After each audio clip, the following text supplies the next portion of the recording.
النفاحة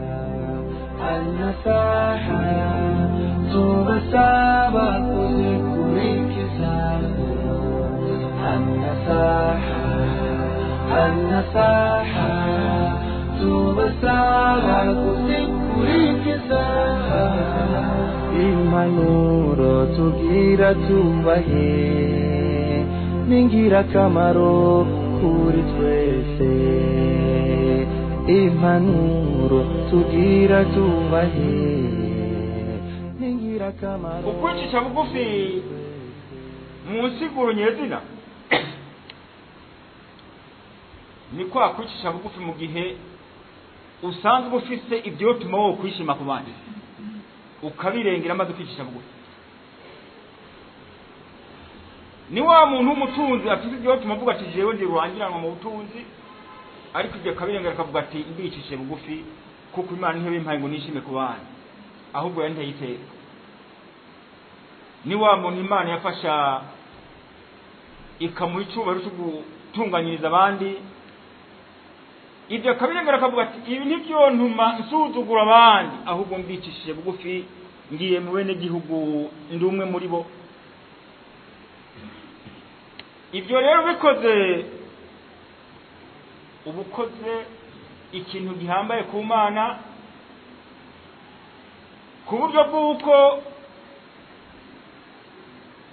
turabye mu mateka y'ingene y'intumwa yacu Muhammadin sallallahu alayhi wa sallama dusangamwo insiguro y'umwivuga amazina yavuze ati tawada idha ma nilta fi an-nas rif'ah fa inna rafi'a al-qawmi man yatawada. Atubwira ati uricisha bugufi ni wasanganirwa n'icyubahiro mu bandi, kandi umenye ko ubusanganirwa n'icyubahiro mu bandi akubahwa, uyu niwe nyine kwicisha bugufi rero, kuko bahuye n'ikintu cyari kumutera amanyama bati ntubona ukuntu banyakiriye nk'umutware ahambaye, ibyo akabirengera kwicisha bugufi.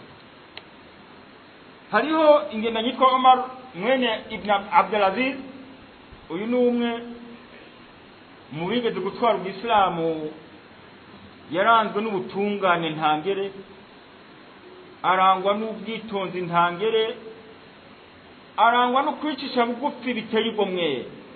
Mbere ukurikije amateka yiwe ni mu buzukuruza ba Umar ibn al-Khattab radiyallahu anhu.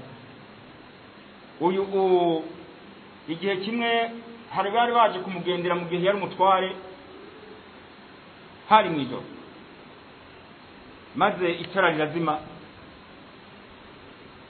acara haguruka wenyene. Ahagurutse aratajyata, uyu ni umutware. Iyo mvuze umutware ni mu nyumva neza mu rurimi mwotahura ubu, uyu ni umukuru w'igihugu yakiriye abashitsi. Itara rirazimye, ahagurutse wenyene. Kijya gihe batsa amatara y'itadowa, aragiye kurondera ikibitarakije, araturyatara. Abari ngaho mubonye bati ya amira al-mu'minin ala nafsi, mutware wabemera Imana, ubwo nitwari dukwiye kuba twari gukora icyo gikorwa iyo dutegeka.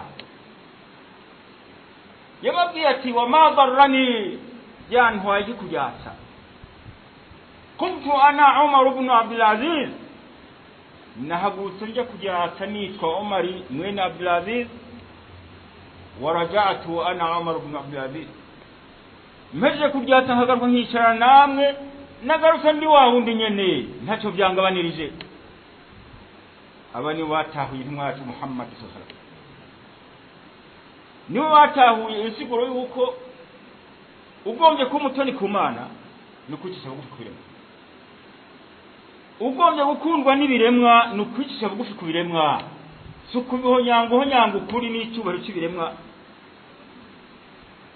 Ubwo kwicisha bugufi rero ntihagire uwuhaba byitiranya n'umuntu kwisuzuguza, eka ntaho bisa bisana. ukwicisha bugufi kujana na ya nsiguro yo kwiyubaha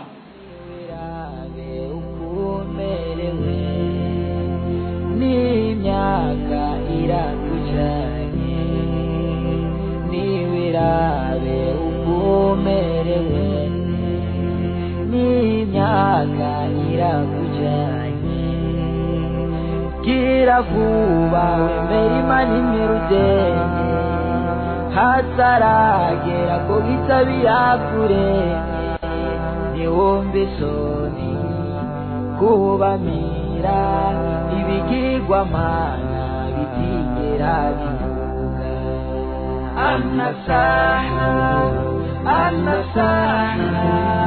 tumbasaba